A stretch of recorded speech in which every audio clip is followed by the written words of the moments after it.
No, it's what you call it, the ticket that I'm here.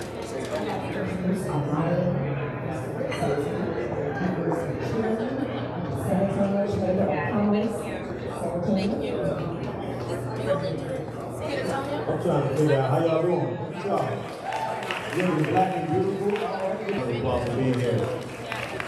And I think that's the first part of showing up, right? We show up, we engage, and then we make things happen together. But first off, I want to kick it off by introducing our amazing panelists. First, we got Dorian Cockrell.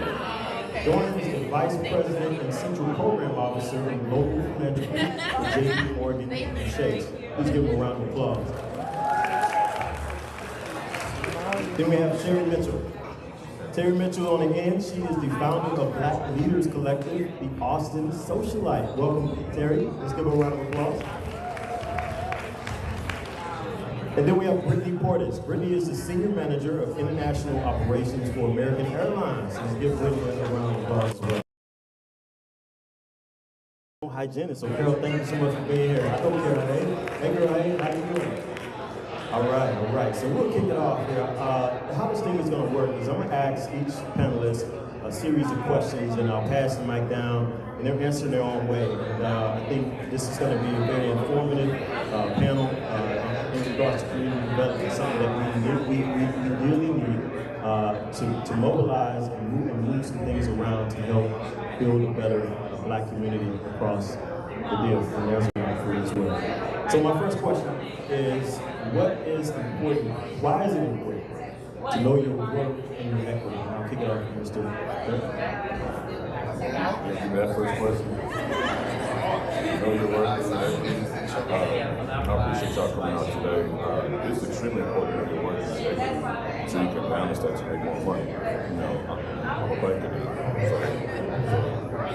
but you have to understand how you are viewed. You don't put work on yourself, but understanding that your money makes money for you. So having the attitude to retain your wealth, understanding what your work is, reliable property, or you start your own business, to build equity, to use that capital to leverage that to get more money is going to continue to increase your value as far as your economic status. Not your wealth as a human being or a person, or what you're worth from a character standpoint. How much money you got in the bank is what we're talking about. So it's extremely important to know that so you can use those skills to leverage that to make more money.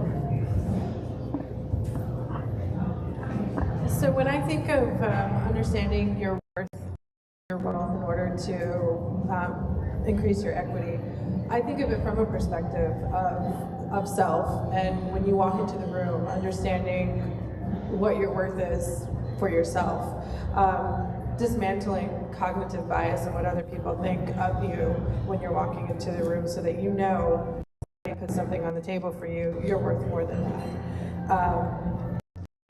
Part of it is knowing what you mean to your community and what it is that you're doing to uphold your community is important overall when you're looking at your self-equity and the equity that you wish to build in that community. Thank you so much. I'm gonna say, since I work in the health atmosphere, like your health is your wealth. So working in dental, working in fitness, what you do affects other people. And so for me, I get to talk to people every day about their health, their teeth, their lives depend on what happens to their bodies. And so you can control that. You can control what you do with your own main hygiene, but at the same time, you're talking to people who are younger than you. So for me, I get to see children, I get to start with the younger people who grow up, and maybe things that we didn't have as younger people, we didn't have access to, we give those and that information to the younger generation. And then the other sphere that I'm in is fitness. And to me, to reach out to people who may not have seen fitness as something aspect means that what health or what wealth can you have money-wise if your health is failing? And so you can't enjoy your life without knowing the worth of your health, and therefore you can enjoy your life and then your communities after you, so your children and their children as well. Oh, beautiful. Yeah, much like what was already said on the panel, it's very important for you to know your own worth, because if you don't define your worth, other people will. I'm a community servant, and in Austin, Texas specifically, we're going through gentrification. And a lot of that, we can stick it on the man, we can point fingers, but the reality is if we don't know our own worth, we will end up giving our assets away for pennies on the dollar. And it's happening all the time in many, many communities. And so it's very important for you to define what your worth is and to hold on to your assets, you know, and not to let anyone else define that for you. In business, much like what was said, you know, we're supposed to make money to make our money. And if I don't know what it means to own and to keep, right? And also understanding that if they came with a deal, then I'm probably 10 times more than that, if not more, you'll end up selling, you know, yourself short all the time. And so it's very important for you to know why you're doing it, who you're doing it for, and for me, it's usually about a legacy. It's far beyond me.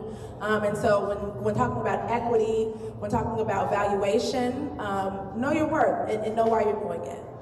Absolutely, amazing responses. Let's give them a round of applause for that. And I think also from a community standpoint, right, knowing our worth as a community is a powerful stance to have as well. So when we walk in, like say for instance, the San Antonio market, you all being here today tells me that you know your worth. You know your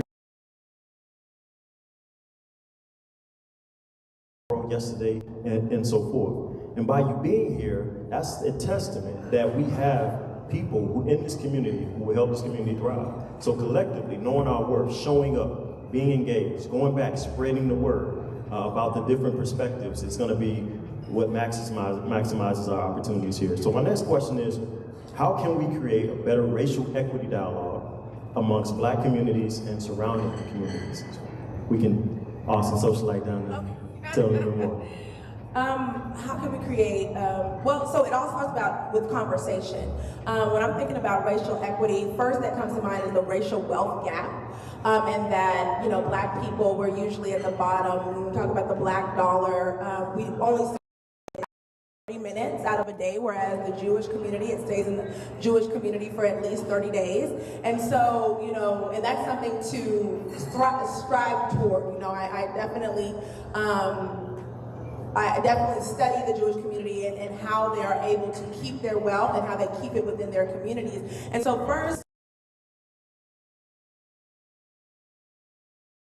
Black people have no problem making money. Every single one of us in here knows how to make that dollar. We've had Black Wall Streets over and over again, you know, and so that's never going to be the problem. The problem is, how are we utilizing that dollar? Are we spending it with each other first, right? Which is very important to me. I'm always looking for a Black vendor first. I'm always supporting Black businesses first and Black nonprofits first.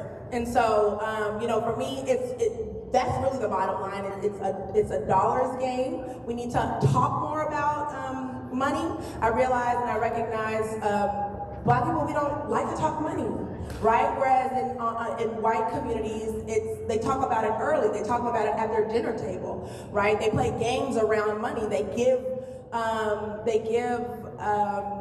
allowances, and they teach their children how to utilize the dollar. They set up banks early and things like that. And so for me, we need to talk about it more as a community. We need to understand our dollar. We need to get with financial advisors. You know, finance is not my strongest suit, but I'm around people that know money and speak money all the time. And so it really starts with dialogue, and it really starts with us investing with us.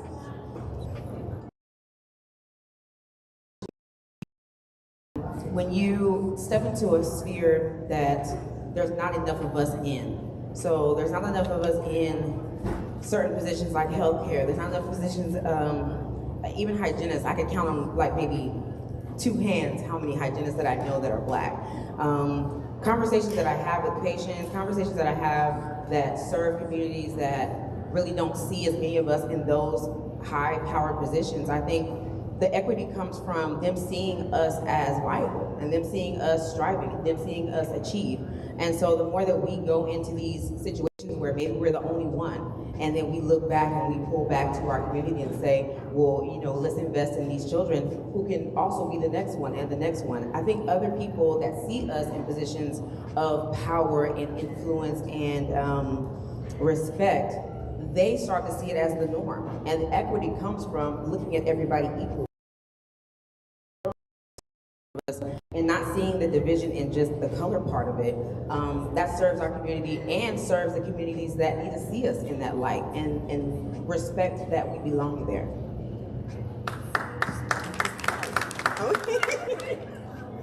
So when I think of what we can do in our communities, it's much to what these lovely ladies here stated in regards to the education and to the finance. We recently just did something within the American Airlines with our credit unions where we've gone around the network to discuss the financial aspect of the black dollar. We talked about how the black dollar circulates into the community. Many people didn't understand why internally we were doing black business expos. This is why, because the dollar doesn't last there. But then taking that a step further, poverty, speaking to those organizations, bringing the families and the parents along. We do a lot with children, but what are we doing to educate the parents with the children? And then also doing some education with the children. Looking at, foundations in the community that really kept the black families together. So you're looking at your church,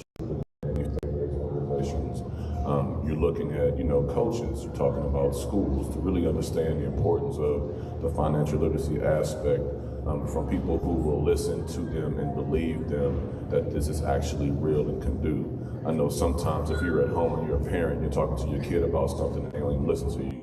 But as soon as they leave the house and go talk to somebody else, like, oh my God, it's like, I said the same thing. And so it's a scenario where in the community, we have to get those champions that really understand about business growth and business development to actually talk about what equity means, and it means ownership.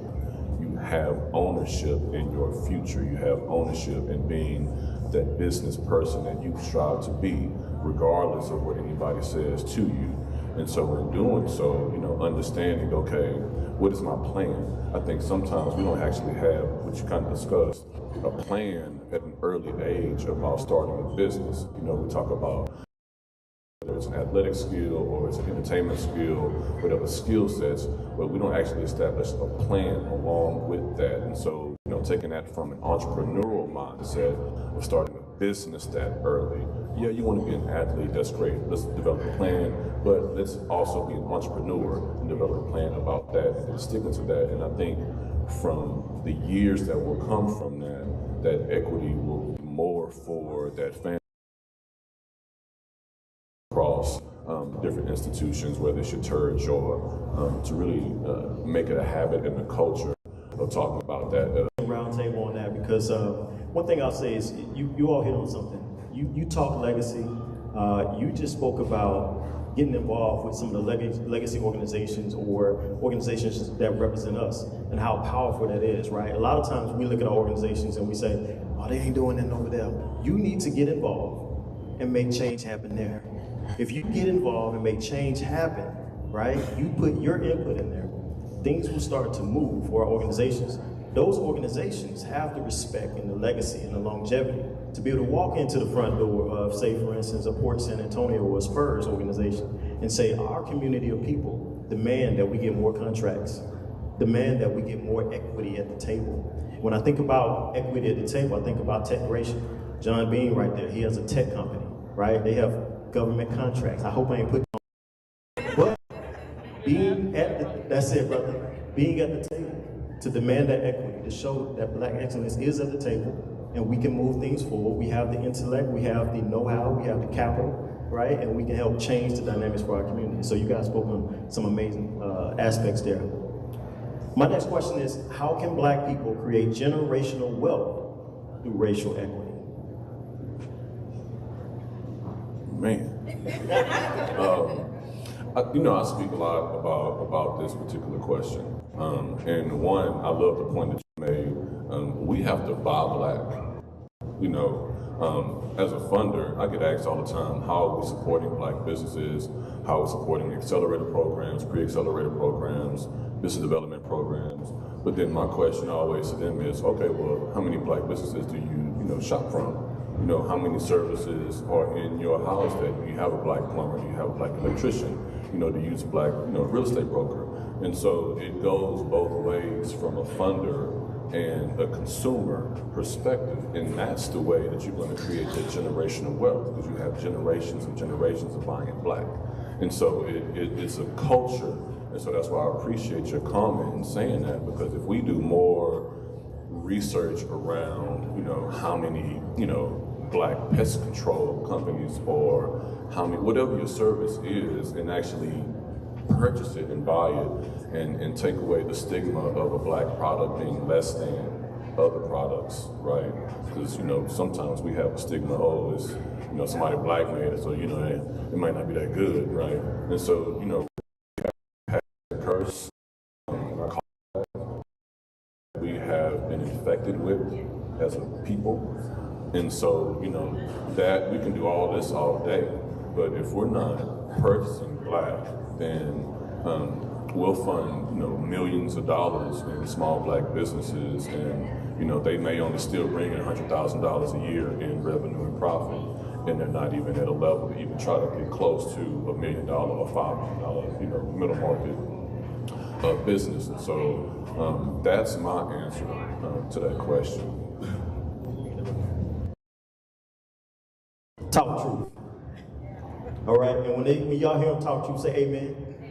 All right, because they recognize that. But continue. Make it plain. So the one thing that I think of when I think about building generational wealth through racial equity from a business perspective is to go to our teams that are putting out RFPs, that are looking for things with supplier diversity, making sure that they do have diverse suppliers on there.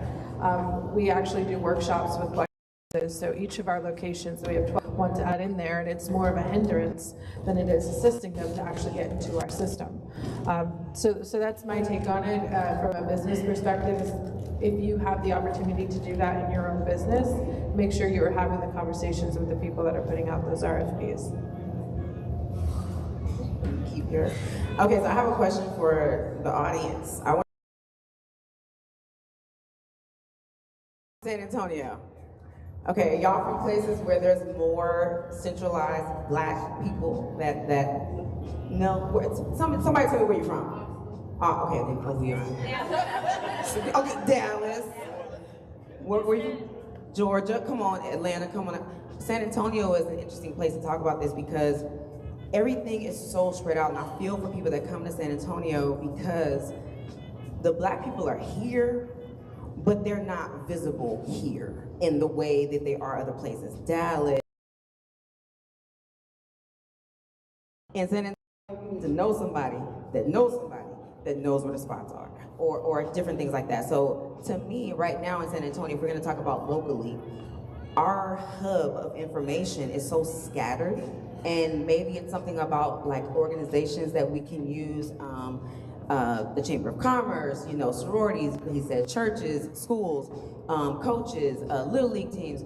San Antonio is a place where you could walk into a place and not see another Black person, and it would be a normal. So equity, we're working on that. Everybody's doing that. People are entrepreneurs, they're business, they're getting their education, they're striving, they're creating for their communities the things that we want to see. Like for me, the fitness part of it was, I was going to Zumba and I was the only Black person that was there. And I know our community loves health and fitness and we're great at those things, but there wasn't something that was by us and for us. I don't want to say football, it wasn't for us, by us. And so I started that part of the business. What I didn't know was going to happen is that my community was going to get touched. I was going to touch 10 people, and then they were going to touch 10 people, and then they were going to touch 10 people, and they was going to tell their mama, and they was going to tell their girl. And so the health part of it is great. The business part of it is great. The communication part is where we kind of lack because we rely on social media. We rely on word of mouth. And so I think in San Antonio, for the racial equity, I think our equity is coming along a little. Our community could come along a lot because the information comes later. So I think maybe kind of getting our hub of communication in a way that people know that Black people are here. We're representing, we're achieving, we're growing, we're investing, we're doing those things, but you gotta know about it too. Oh, you need this. Thank you, Carol. All great points of the panel. You know, when I think about generational wealth, the first thing that comes to mind for me will always be ownership. You know, Black people are incredibly brilliant. We are incredibly creative. And, you know, I understand that everyone may not be an entrepreneur, but we all have a skill or a gift that can either be monetized or given to another organization or company for monetization. And so first and foremost for me is ownership.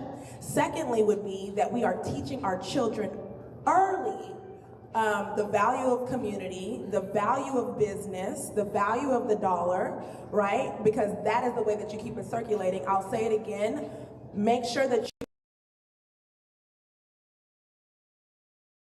I'm in Austin and we have the same issue as far as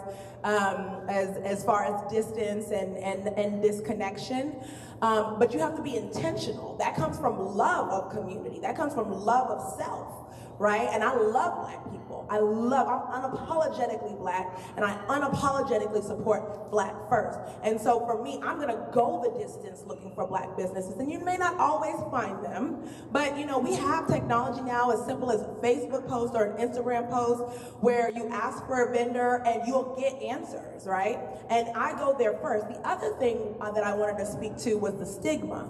You know, us as Black business owners, a lot of us are first generation business owners. And for that, I give the grace to Black businesses over and over and over again. There will never be a time that I have a bad experience with a Black business that I don't go in there and I don't tell that business owner, hey, here is some feedback and I'll be back tomorrow, right? We have to give ourselves the grace because we are the first to do it. No one taught us how to do it. This was not was given to us many of the time.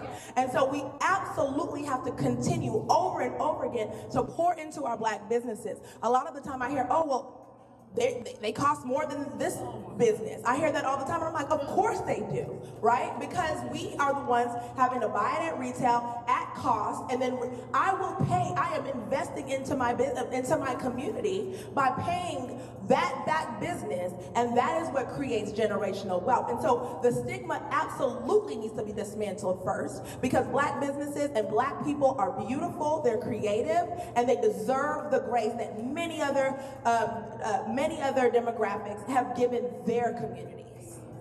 Hey, amen. Hey, do it. Y'all know what to do. D-Town, pass the collection plate that way, right? Pass the collection plate. Absolutely. And I mean, I just want to appreciate that. And one thing, in addition to what we're talking about as far as Black businesses and creating Black businesses, is insurance. Black folk don't have insurance. And so we need to make sure that we have insurance on our businesses, or we need to have life insurance on ourselves. And I tell people, get it at a young age before you have to even take all those tests. And so it's not a premonition of you about to pass away, but you're literally buying into your wealth that's going to come back into your family so you can have that capital to actually start your business. And so I don't want us to be remiss. I don't want to walk away from here saying that publicly. Like, we have to do a better job of having life insurance on ourselves, insurance on our businesses, because that is an extremely powerful way apart from each other. They both parents left her 4 policies. She walked away in 1 year with $8 million, okay?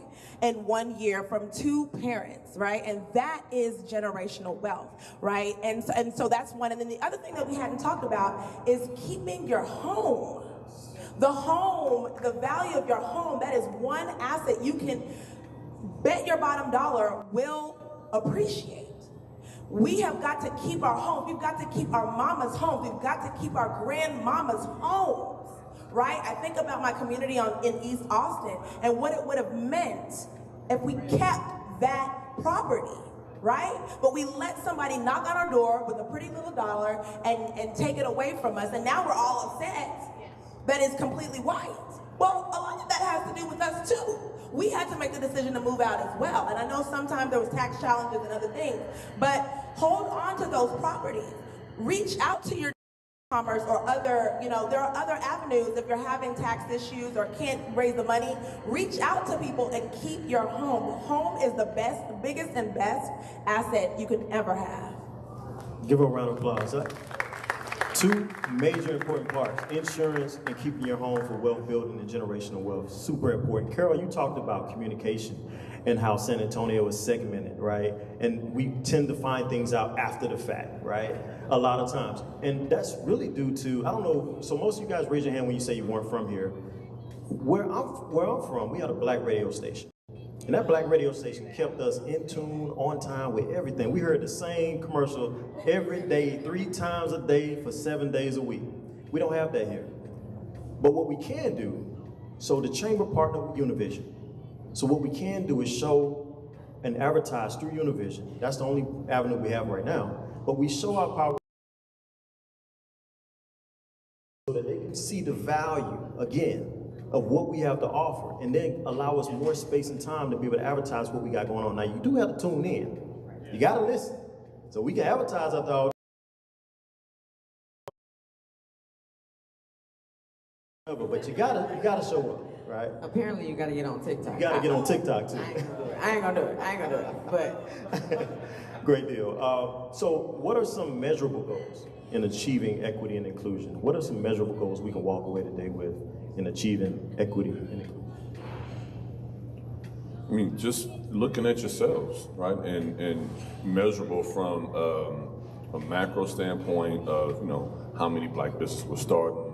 How many black businesses are retained first, second, third quarter in that year, over year. But then also, looking at just your revenue and your capital and your profit. A lot of times we talk about revenue, but we're not thinking about profit. We want to get the revenue, get your business going, get everything moving, but you're not really looking at the profit that's going to actually make you wealthy, right? The revenue, the Chase grant is going to get you going. We're going to support you with business, development specialists. We're going to get you connected with accelerators. We're going to get you connected with an ecosystem.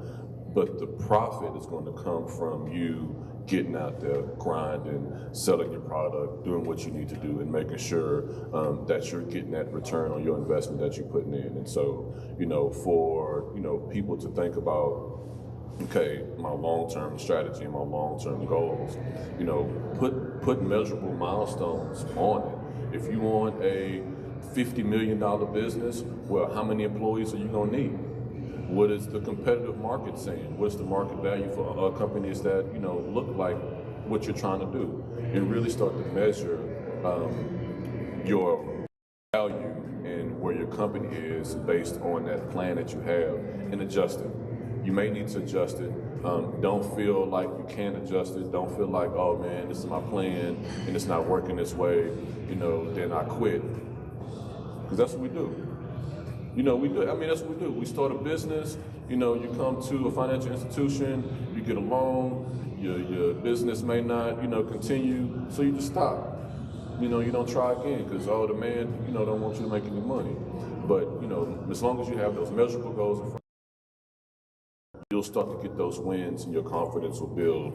And I think that'd be a great future for anybody to think about, as far as setting their plans and putting measurable goals to it. So I think when you look at measuring from a corporation type perspective, looking at your pay equity that you get as you continue to grow within that company, what is it that you are you getting back what you are putting in terms of your dedication, what you're committing to that? You could take those funds, create your own your savings and things that you have, and look at what you're investing in. Are you investing into the black businesses that we're discussing here? Are you investing into community? Are you investing into yourself so that you can do something to build your own generational wealth?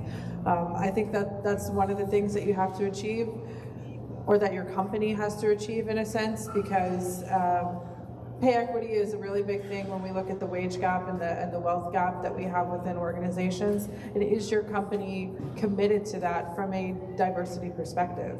There are many organizations that do certifications on pay within the company that you're in. And ask for that evaluation and assessment. If you believe that there is somebody that you are working with that is on your level that is getting more, then request to have somebody do that evaluation. This again goes back to knowing your worth, knowing what your equity is and what it is that you bring to the job daily. Yeah. I think that we could use this opportunity today. Businesses here today, business owners, professionals, there's people here that we can network with, and we could use this opportunity to further the next opportunity. We're probably going to have something like this next year. We could definitely tell somebody about what's going on here in San Antonio. And then whatever you're doing for yourself, as a person who started a business that kind of like fell into it, you know, I didn't like start a business that said, I'm going to go and I'm going to start a business. I said, well, I like working out. So I'm just gonna work out. And I was like, I'm kind of good at this. I wonder if I could just start this. And you start to see that you're good at something. And you start to see that people want to maybe pay you for that something. And you want to invest in something that is gonna make a difference for your community. But I didn't start out thinking that I was gonna touch 10 people and their mamas. You know what I'm saying? I was doing it for me in a certain way. And so when we serve ourselves, I think sometimes when we look inside for our deeper talents, things that God has gifted us with, your purpose has to drive your passion. So if you're using that, then you're gonna probably have something that people are getting together and using what you know, sharing what information that you have. You know, you can measure that in success to say, well, you know, in San Antonio, this is Black Restaurant Week here in San Antonio. We could support. Now I know the Alamo of the Black Chamber of Commerce. You know, now I know that San Antonio, there's a Black museum that I haven't been to. There's this, because I followed that page, because I was chosen to be a speaker today, I can use that opportunity to really connect with people that are really thinking like I'm thinking, that are doing what I think I would like to do. I think I'm the underdog specialist, because and somehow I think it's my responsibility. I'm like, I gotta do something about this. And so I think the people that you see around you that are supporting things like that, you gotta get together with them. You gotta communicate with them. You gotta lean on them and leverage their talent, their treasures, their things that they know, because you don't know everything. And so what we can measure is, like, from leaving today, how many people did you connect with? How many people did you get their information and really follow through with it? Because we love to pass. I have one. I got a QR code. Please follow me on Instagram. But of them that I never connected with. So maybe today, measurably, find 5 people that are going the way you're going, and make sure you connect after today and do something about that. And then I got your information, so you number 1 for me. Okay. Love it. That was beautiful. So for me personally in Austin, I do this community work at a really large scale. So in Austin, my personal measurable goal, I'm focused specifically on the Black demographic in Austin proper. Currently, we are in a decline. When I was growing up, we were at 21%, right? So in about 20 years, we have declined rapidly. So for me, the goal, the measurable goal that I'm holding our city to is, how are we increasing in the Black population coming back to Austin proper? Not on the outskirts where they pushed us. Right, Pflugerville and the Round Rocks and the Budas and the main. Where are we and how are we increasing? So that is my personal goal, but I'll say, you know, that came later in life. For me, it's always about focusing on what's local, personal, and immediate first. And what I will say is, you know, education is everything. And, you know, we've talked a lot about financial literacy and its importance. If we simply just spent 5-10 minutes a day, an hour, can you imagine what an hour would do in 365 days of focusing? YouTube, I mean, there's so many free tools, there's so many books, there's so many resources, there's so many people that you can reach out to and ask and talk to. You know, talk to your hour a day dedicated to learning more about finance, about business about, you know, our community, we would be much further along, right? 1 hour a day would be 365 hours in a year, right? And so we would be so much further. Education is first. And so for me, do that, right? Educate yourself. Education is the one thing they can never take away from us, right? It's the one thing that we have power and control over. And so if we do that first, we would be so much further along for ourselves, for our community, for our children. And that's what I'd say about how a measurable goal. And that's on that. I love that. Give them a round of applause. I love your passion, sir. Yeah, look here. I'm about to follow her on Instagram ASAP. We need to do it. All right, so I'm gonna get louder than them real quick. Although that's my theme music, because I'm from the South, you know what I'm talking about? I almost start dancing. But here's a serious question. So how can we navigate racism and racial disparities in the workplace and in our communities? You're gonna get me to navigate racism with the, Y'all wanna start dancing? I'll say this. With respect to the sensitivity of the question, we have to continue to be honest and transparent with each other about what's happening, about what is going on, what we're feeling, and about what is being done to us in the workplace. Having a don't stay there if you feel like it's an environment and a culture that is pushing you in a position where you actually feel inferior to anybody of a different color around you. And if you have anybody putting you in that type of mode and feeling, address it head on, leave, right? And I'm not saying that in the way of, I don't want to say what I was thinking, but you know, when you work for an employer, that employer pays for my employer. So I'm provided a service to do a certain job. And so if I'm feeling like, okay, there is a sense of racism that is making me feel like I can't perform my job function, then it's time for me to find another place to go or address it. If I'm being really transparent and honest, racism continue.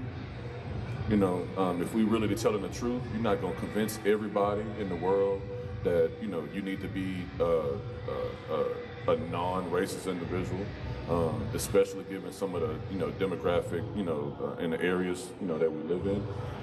But you should respect everybody, period. And so if you're not in a situation where you feel like you're being respected or treated with integrity or treated with fairness, blow them up with the social media. I mean, put them on blast, but also have your exit strategy. Never give anybody advice to say, oh, well, you know, stay at that company, you know, fight against the man, you know, they being racist. Because if you're working for a racist company, guaranteed it's been racist for a long time, and more than one person in that company is racist. And so, you know, just take it upon yourself.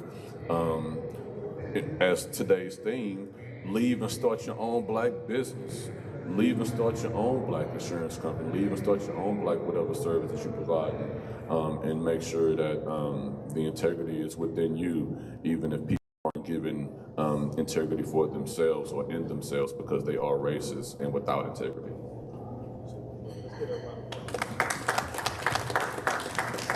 So when I think of what you should do inside of the workplace, one of the themes that comes to mind is we all know that after the deaths of Ahmaud Arbery, Breonna Taylor, George Floyd, a lot of corporations were doing these listening sessions and these safe space conversations.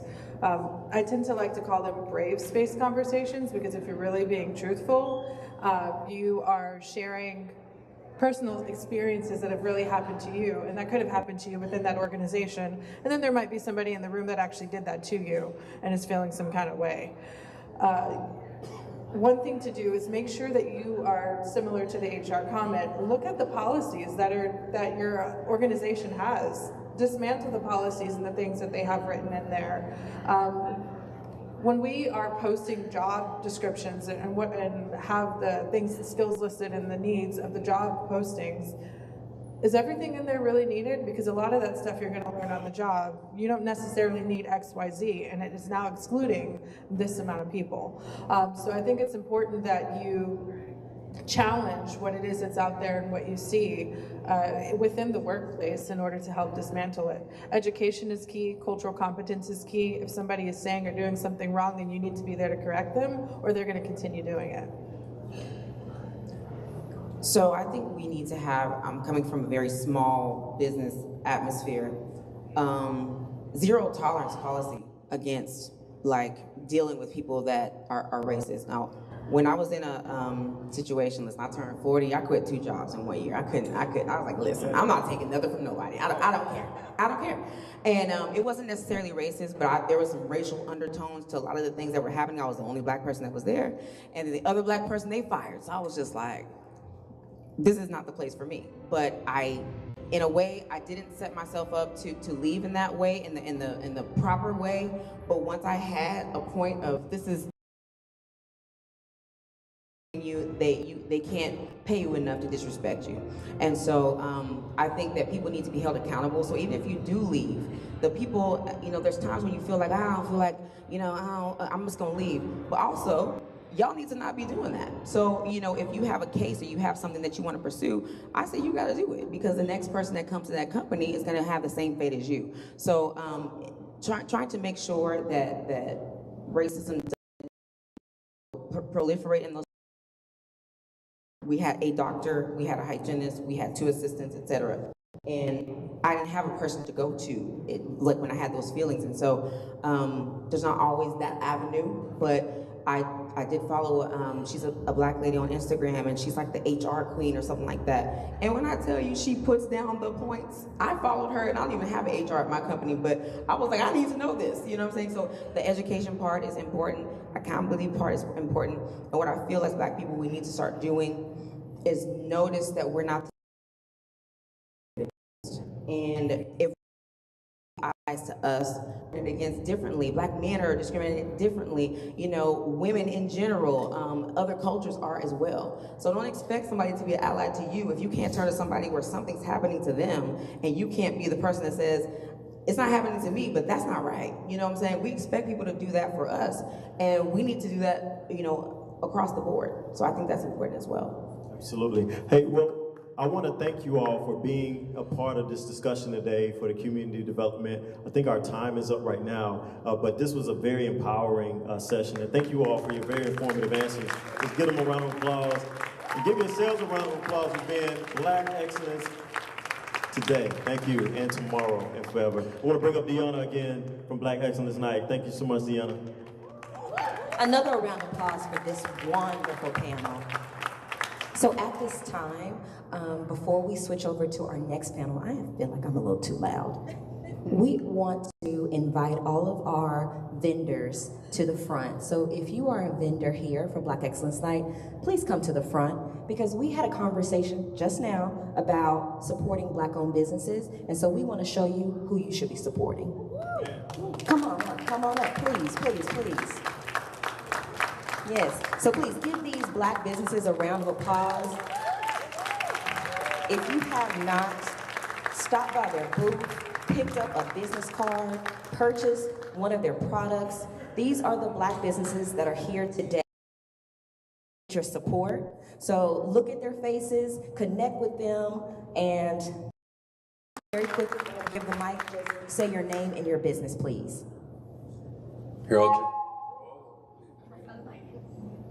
Harold Jasper, Wells Fargo Home Mortgage.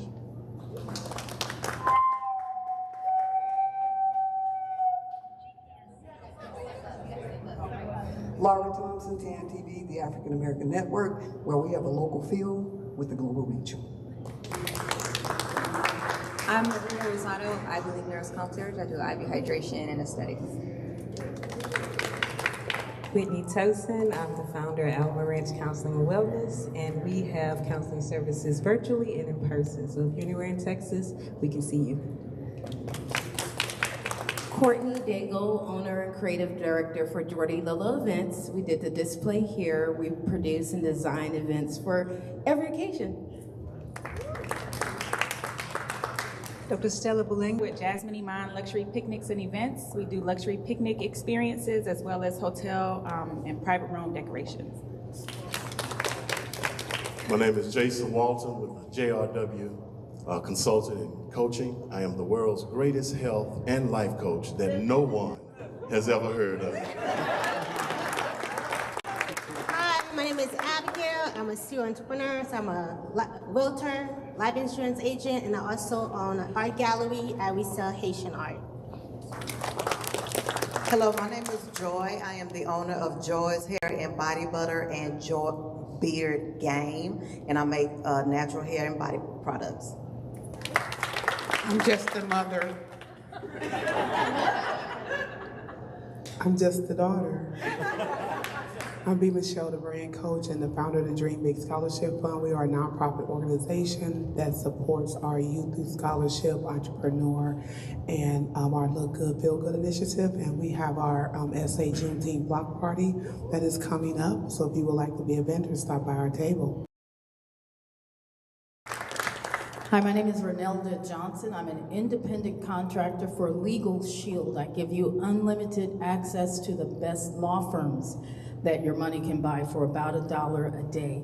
And especially for our community, 24-hour emergency access. If you or a family member is questioned, detained, or arrested, get an attorney on the phone in about 7 seconds. So I'm gonna co-sign on Legal Shield because as well as cybersecurity solutions. We support mostly government agencies, but we're working very hard to support the small business community as well. So stop by, get some information. I'm giving away a Microsoft Go, so please stop by the table, okay? Don't let me walk out without giving it away. Thank you. My name is Derek Wilson, and I am the founder of Power Factor Entertainment. We are a national concert that's based here in the city of San Antonio, and our mission is ultimately to enhance the entertainment experience in the city. And my wife actually put all. I appreciate that. So.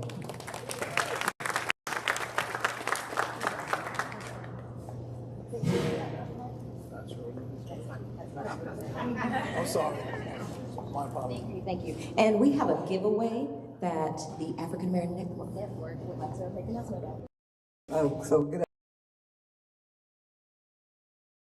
In the equity, we were asked to just tell our name and the name of our business, and so I would like to say that TAAN is the African American Network, where we have a local film, global reach. We're a digital television network.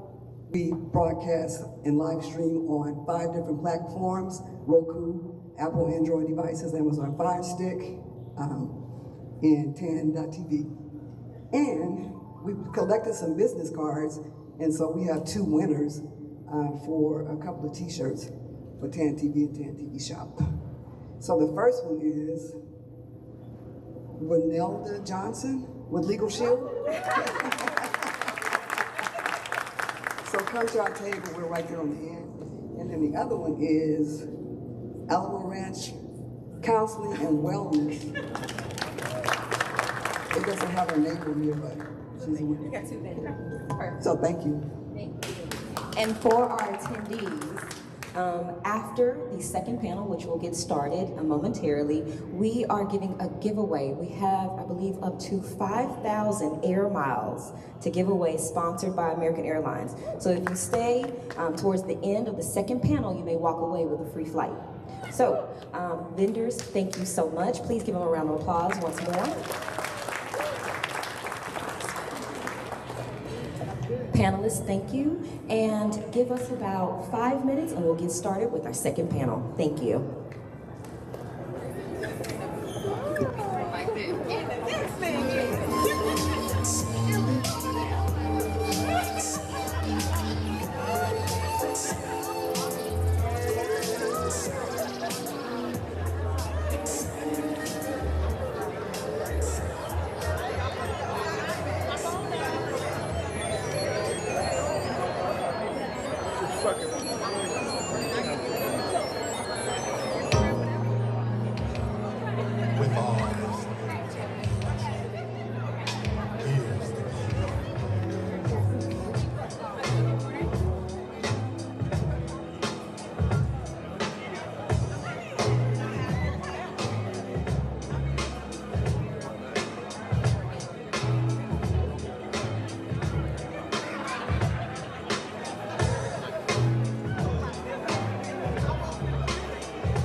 All right. Let's get started.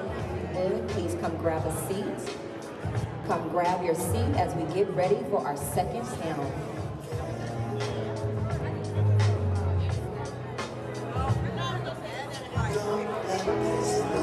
All right, please come grab a seat for our second panel. We are going to get started right now.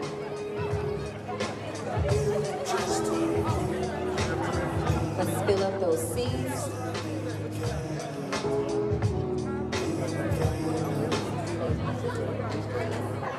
All right, at this time, please take your seat if you would like to join our second panel, Addressing Racial Equity.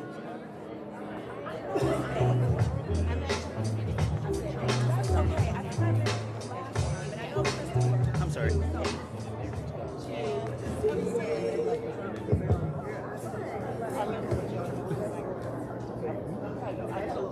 Okay. Hello, everyone. Are you having a good time?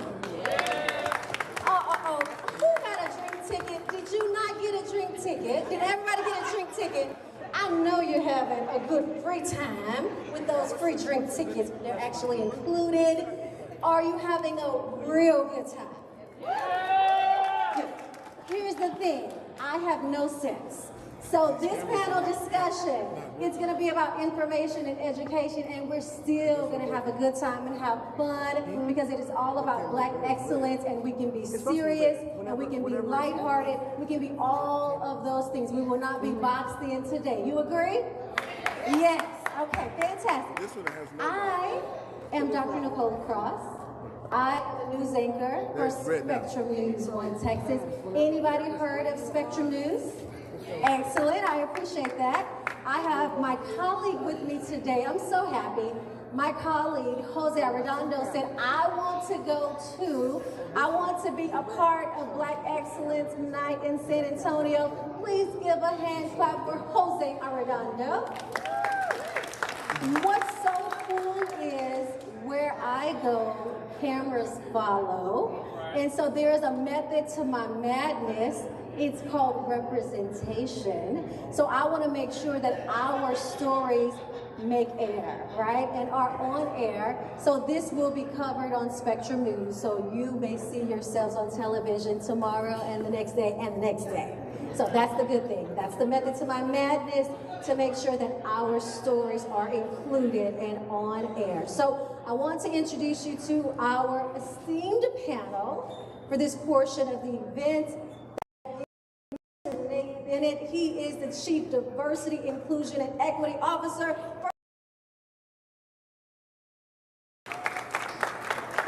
We also have with us Morgan Jones, Director of Justice and Equity for the San Antonio Spurs. Next, we have Jeremy Luke, Executive Director for Senior Home Lending Manager for J.P. Morgan Chase.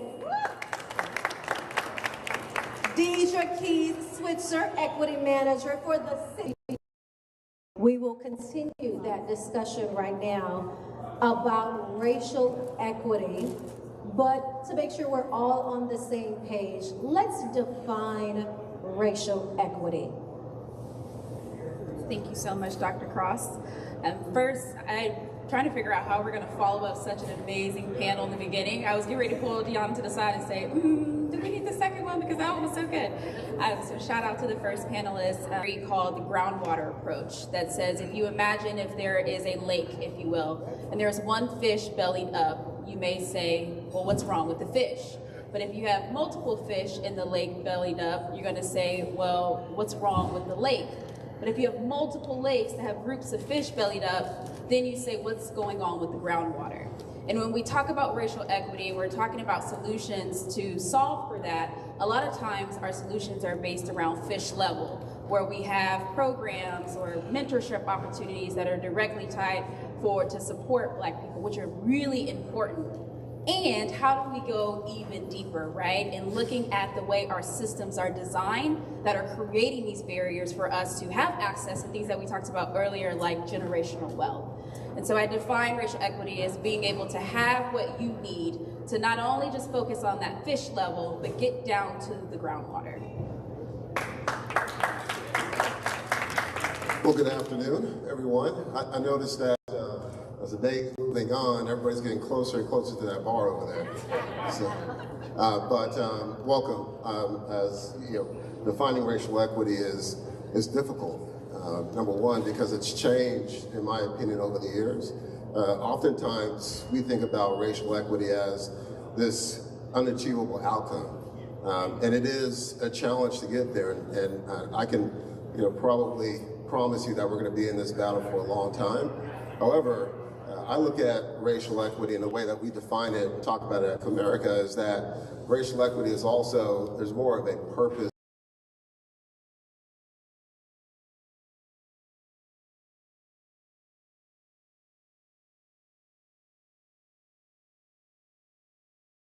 Also you as allies in this movement in terms of driving and changing behaviors and broadening perspectives and ensuring that we're building together and breaking down barriers to achieve that ultimate outcome in terms of achieving that equity across, where we don't see disparities between ethnicities and races, genders, etc.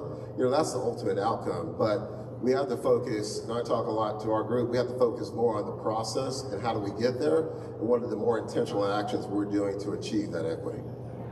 Yeah, so thank you. Good evening, everyone. So when I think about racial equity, we think about from a term of a definition, no matter in terms of the race, religion, the affordability and opportunity for everyone to sustain generational and create wealth.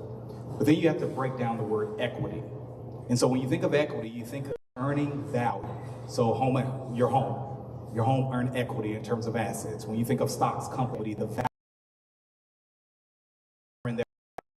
So when you really break it down, my thought process in terms of definition without activation doesn't work. So the ability to generate, create, and sustainable wealth is when you think about racial equity amongst all groups itself. So again, the purpose of equity is to gain value. And so if we don't have disparity in terms of value that we're gaining out there day in and day out, we cannot have that racial equity that we hold so dearly to have. Y'all had some good ones. I'm like, a lot of pressure to go last. But what I would say is, and really echoing what each and every one of you said, is equity is really a process, right? And it's a process of looking at our systems and knowing and acknowledging that the systems that we are a part of and the institutions that we are a part of, we were not in on the formation of those. And oftentimes we were cast out of that. And so a lot of our policies, procedures, practices, programs aren't necessarily made for us, right? So equity is this process of working towards a system that works for us. And really just taking that critical look, right? And knowing that if this is not made for us, how can we fully succeed? I agree. Thank you all. As our panelists have said, it really begins with knowing your value and your worth and what you will and will not accept. I always say be an advocate for yourself. So it starts, you really do a definition of racial equity, and for you to walk that out in every aspect, that it's a process, that it takes time, but that is a fight worth fighting. That indeed. All right, moving on. Thank you. One person, look at that. Yeah, listen, I feel good. Okay, moving on. I told you I was. Let's talk about your path. The path you took to get to where you are, and the lessons you learned that you can share with our attendees.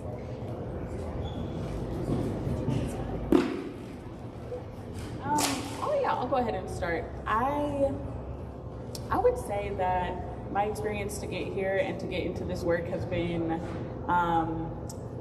to me, really interesting. But much like a lot of people, I was not someone who initially set out, when I was thinking about my career path, to jump into diversity, equity, and inclusion. Much like a lot of people in our field, I was someone who was tasked with talking about race, because of my interest about it and because of my willingness to want to have those conversations, right? Seeing the need for it and wanting to do it. But I think a lot of like, when I approach the work and when I think about the work, I have to think about my community. I'm from Biloxi, Mississippi, if anybody knows Biloxi, Mississippi. But, you know, I'm someone fortunate to really have a strong upbringing in a Black community, right? But my path, before I moved here, I actually lived in West Virginia, right? So going from a really strong Black community to a white, racially homogenous community, which was very different and such a culture shock. But it made me really begin to question and take a look at the systems that we are a part of, because they impact us all. And when we think about equity work and we think about the improvements and outcomes that we hope for, we're that improve our whole community, right? And so when I think about my experience, it's a vast one, it's varied, but to me, the biggest connections in my story are community, and really just opportunity to step into this work and do it to the full extent. So when I think about my path, I also think about my worth. And so when I think about that, don't expect anyone to define your worth. They don't understand your struggle. They don't understand your commitment, your tears, and your sacrifice. So how in the hell can they define your worth as an individual? So I grew up in Dallas, in Oak Cliff, and so when you think about, oh yeah, that's my hood, don't start it now. But when I think about that in terms of back in the day, my family wasn't afforded a lot of things just because of the color of the skin.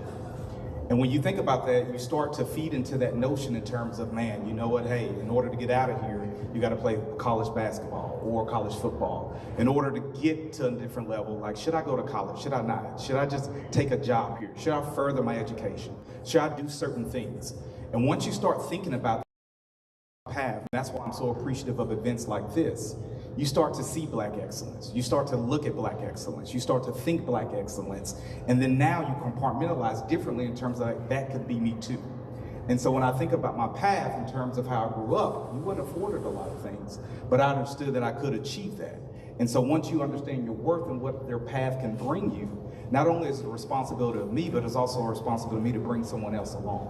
And so for me and my path, it came from my upbringing in terms of seeing and hearing what I couldn't do, but also understanding in terms of different role models and understanding the importance of leaders in the communities to show me what I can do. And that formulated my path into corporate America, because we all know you're gonna have setbacks, you're gonna have disappointments, but again, understanding the value and understanding your worth, understand that can nobody define that for me but me. So this is always a loaded question, so just hang with me for a minute. So I grew up in San Antonio. I've been in Dallas for 22 years, but this is my hometown, and I played college football. So that was kind of my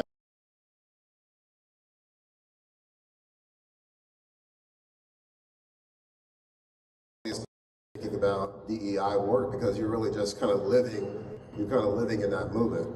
And a lot of us that get asked this question that do our line of work, you're going to hear all very different answers. There's not going to be one kind of main path, but for me it was about how I grew up. Obviously, you know, San Antonio, we've got probably all the Black people in San Antonio.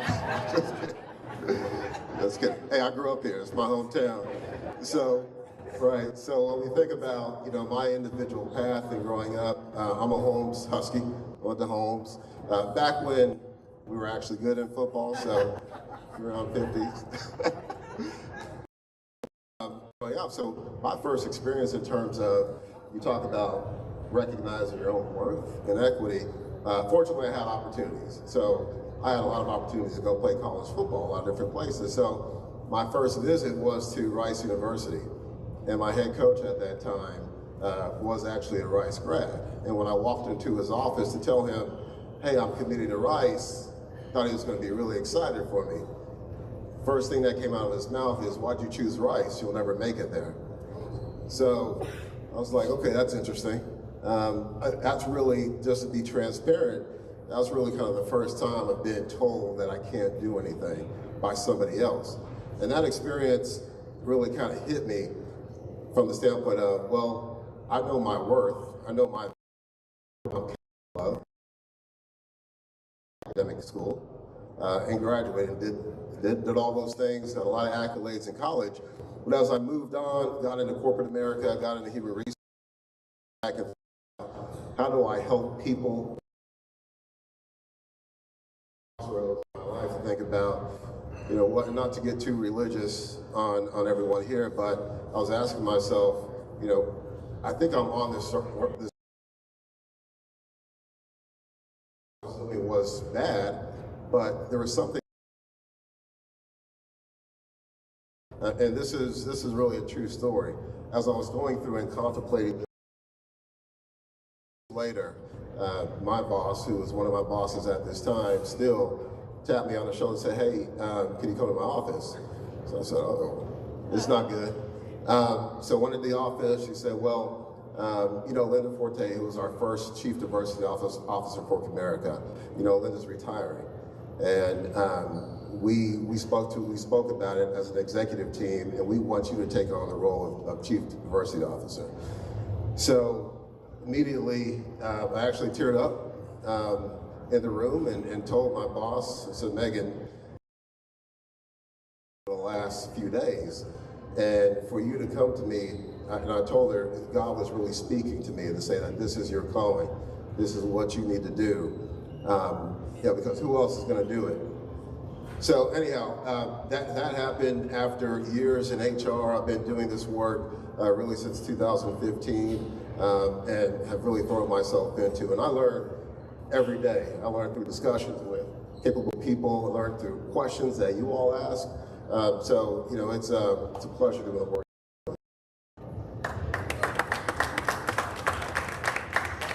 I love reflecting on my path and how I got to where I am today. If you look at my LinkedIn, it'll say that I've had the words diversity, equity, and everything under the sun for about 3 years. I've been at this first for 8, but you'll see those words for 3 years, but it's really been a part of me since I was younger.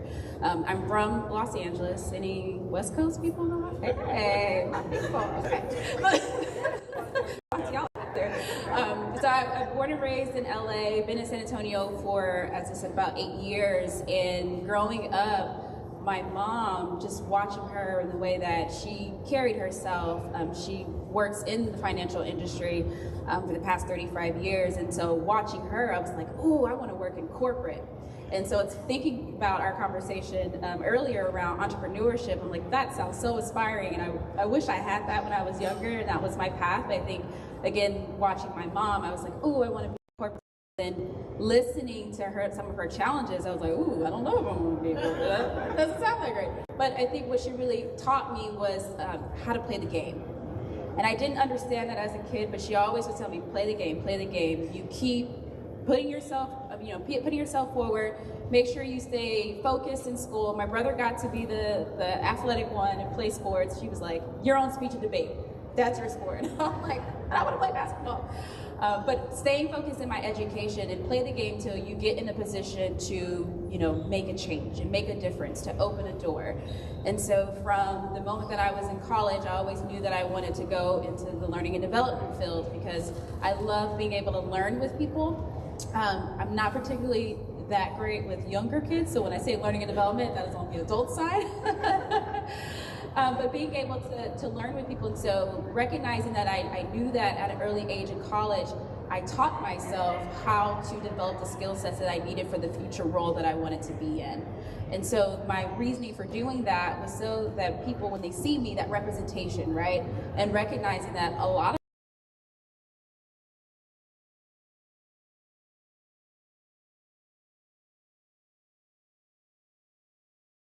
and that led me to getting my doctorate. I just graduated last year.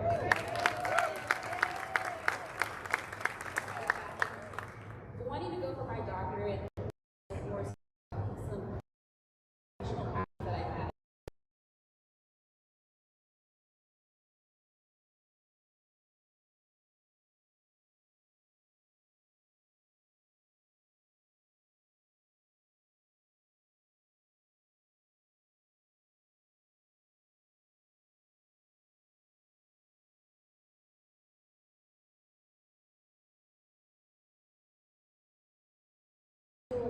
explain it anymore. Because, you know, everything that you've done up until this point, it speaks to who you are and what you're capable of. And we all have a story. We all have the but God. We all have those experiences that if it wasn't for God being on our side, we would not have made it through. You talked about religion. Don't be shy about that. You're in a safe place where we can talk about the love that we have for our Lord and Savior Jesus Christ, because He is the why. He is the reason why we are even here, gathered today and able to, for a lack of knowledge. So I appreciate you sharing your journey and giving God the credit for you having a calling, accepting your calling, and being able to put good into the world.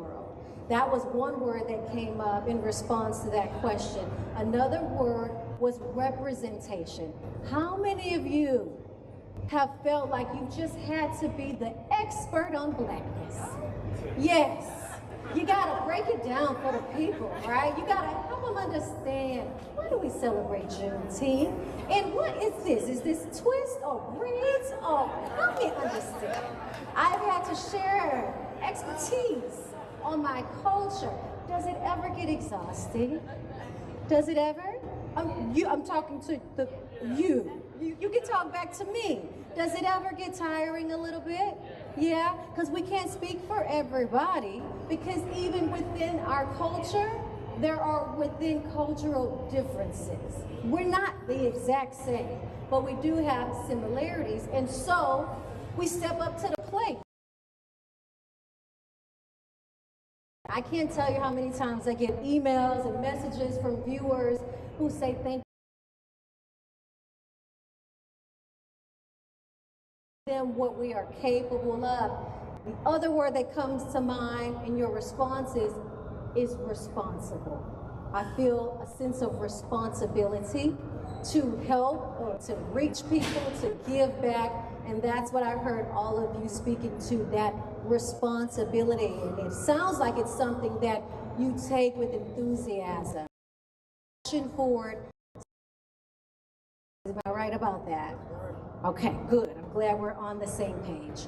I do, though, have to go just a bit deeper, because I do the news, you understand? So I know what's going on in the state of Texas and beyond. So right now, diversity, equity, and inclusion is under attack, right? In the state of Texas, it is under attack, and there are calls to do away with it when it comes to admissions practices and hiring practices.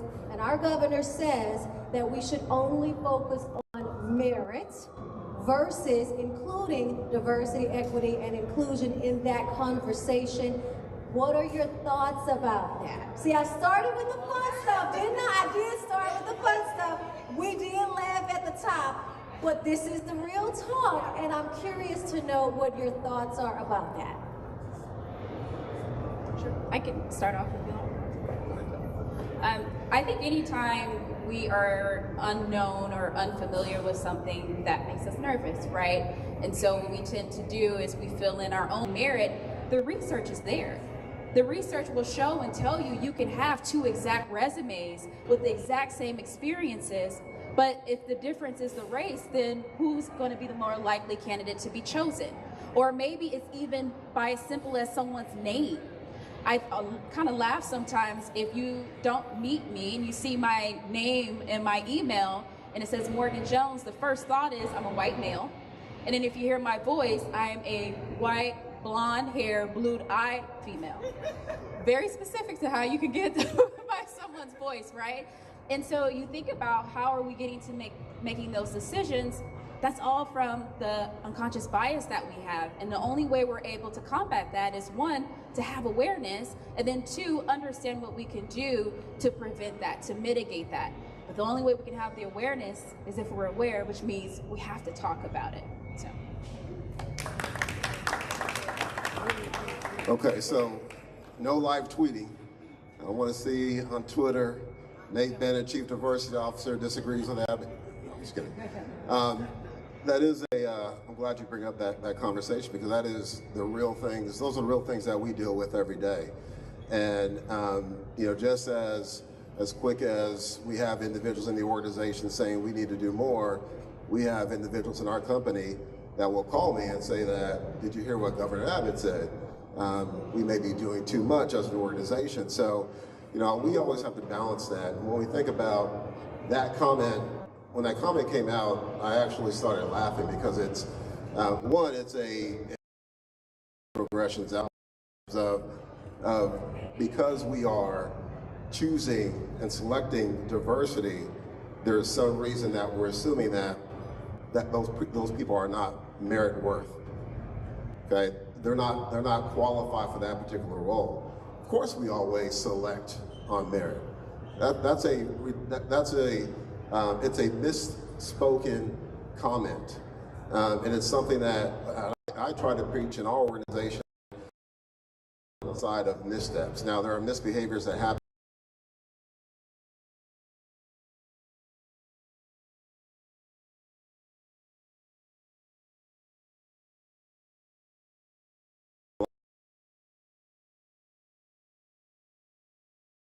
In our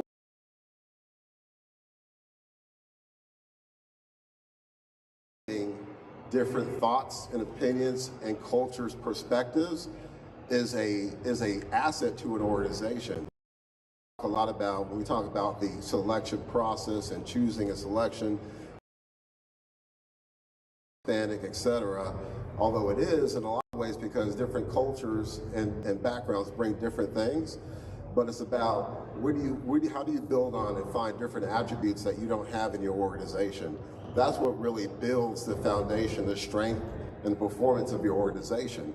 That's really what it is. So, yeah, I'm not fearful. I've gotten asked this question in my time. I'm not fearful of any type of policy change that comes in it because a lot of the work that we do is about behavioral change and teaching behaviors. Okay, that help individuals deal with their unconscious bias, help them understand whether biases exist, help them understand who they are culturally. Because as humans, we live in a very ethnocentric environment in terms of we're always thinking about, we see things, we measure and judge others by our own perspectives and our cultures. And we all have a tendency to say that our cultures are the more superior. We see that.